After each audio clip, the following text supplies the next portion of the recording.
ঈদের দিন আসলে আপনি আপনার ওয়াইফকে মাস্ট একটা বিগ অ্যামাউন্টে সালামি দিবেন। অনেক স্বামী আছে দেখবেন সবার বেলায় তার পকেট ভর্তি টাকা বের হয়, আর বইয়ের বেলা আসলে স্বামী হার কিপটা হয়ে যায়। স্বামী আছে না নাই? আমার মনে হয় যেই স্বামী তার বউকে ঈদের দিন সালামি দিতে পারে না তার মতো ফকিন্নি আর কেউ হতে পারে না, ঠিক কিনা বলেন? অনেক স্বামী আছে দেখবেন 200 টাকা 500 টাকা সালামি দেয়। আমার মনে হয় যে ঈদের দিন প্রত্যেকটা স্ত্রীর জন্য সর্বনিম্ন ঈদ সালামি হওয়া দরকার 1000 টাকা, ঠিক না? এখন আপনার স্বামীর যদি সামর্থ্য থাকে, অবশ্যই স্বামীর উচিত তার ওয়াইফকে এটা বলা যে জান তোমার কতটুকু ঈদ সালামি লাগবে আমাকে জাস্ট সংখ্যা বলো। তুমি আমার বিশ্বাস রেখেছো, তুমি আমার বাচ্চার মা, তুমি আমার লাইফের সবকিছু, তোমার যতটুকু লাগে জাস্ট সংখ্যা বলো।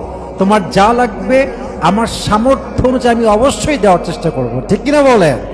আল্লাহ প্রত্যেকটা স্বামীকে আমল করার তৌফিক দান করুক, পড়েন সবাই আমিন।